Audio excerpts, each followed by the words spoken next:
বৃষ্টিমুখর এক রাতে দুই বন্ধু লালটু ও অমিত ঘরে বসে গল্প করছিল। লালটু মাছ ধরতে খুব ভালোবাসতো, তাই সে অমিতকে প্রস্তাব দিয়েছিল তাদের গ্রামে যে নদী আছে সেখানে আজ রাতে গিয়ে মাছ ধরতে। কিন্তু অমিত ছিল একটু ভীতু প্রকৃতির, তাই সে রাতের বেলায় ওই নদীতে মাছ ধরতে যেতে চাইছিল না। এমনকি রাতের বেলায় লালটুকেও ওই নদীতে যেতে সে নিষেধ করে। অমিত বিশ্বাস করত রাতের বেলায় মাছ শিকার করা উচিত নয়, কেননা রাতের বেলায় ভূতেরা ঘুরে বেড়ায়। তার এই কথা শুনে লালটু হাসতে থাকে এবং অমিতকে বলতে থাকে সে আসলেই একটা ভীতু। বৃষ্টির রাতে নদীতে সবচেয়ে বেশি মাছ পাওয়া যায়। তারা যদি আজ রাতে মাছ শিকার করতে যায় তাহলে তার বিশ্বাস তারা অনেক মাছ পাবে এবং সেই মাছ বাজারে বিক্রি করে অনেক টাকা উপার্জন করতে পারবে।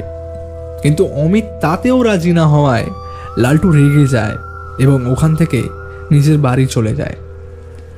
ওই রাতেই লালটু ছিপ নিয়ে মাছ ধরার জন্য নদীর দিকে যাচ্ছিল। তখনও প্রচণ্ড বৃষ্টি হচ্ছিল। এইভাবে অনেকক্ষণ হাঁটার পর সে ওই নদীর কাছে পৌঁছে যায়। সে আর সময় নষ্ট না করেই মাছ ধরা শুরু করে দিয়েছিল। তার ভাগ্য খুব ভালো ছিল, তাই সে খুব অল্প সময়েই অনেক মাছ ধরে ফেলেছিল। তবে সে মাছ ধরায় এতটাই মগ্ন ছিল যে তার মাছের বালতি থেকে এক ভূত যে মাছ নিয়ে খাচ্ছিল তা সে লক্ষ্য করেনি। ভূতটাও বালতি থেকে একের পর এক মাছ নিয়ে খেয়ে যাচ্ছিল।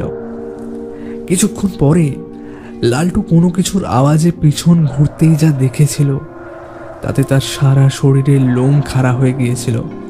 সে দেখল একটি ভূত তার মাছের বালতি থেকে মাছ নিয়ে আনন্দে খেয়েই যাচ্ছে।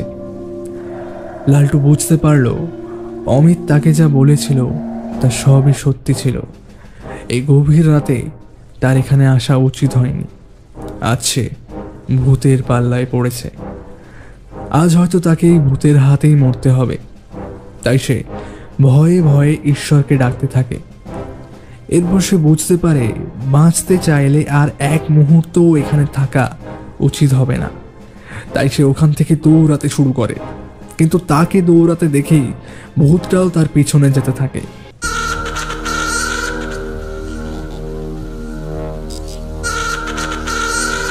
অন্যদিকে আবার লালটুকে তার বাড়িতে না পেয়ে অমিত মাছ ধরার জন্য ছিপ নিয়ে নদীর দিকে যাচ্ছিল।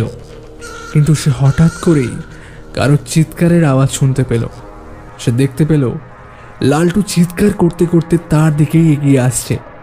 লালটু তাকে দেখেই বলতে থাকলো, তাড়াতাড়ি এখান থেকে পালাও, নইলে আজ ভূতের হাতে মরতে হবে। অমিত ভূতটাকে দেখতে পেল, তাই এবার নিজেদের প্রাণ বাঁচানোর জন্য তারা একসাথে দৌড়ানো শুরু করলো। ভূতও তাদের মারার জন্য তাদের পিছন পিছন হাওয়ায় ভেসে যেতে থাকলো।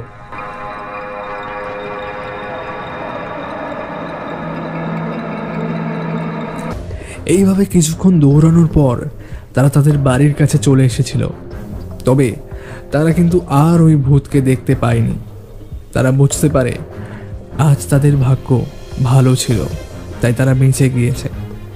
তাই তারা প্রতিজ্ঞা করে এরপর থেকে রাতের বেলায় আর কোনো দিনই মাছ ধরতে যাবে না।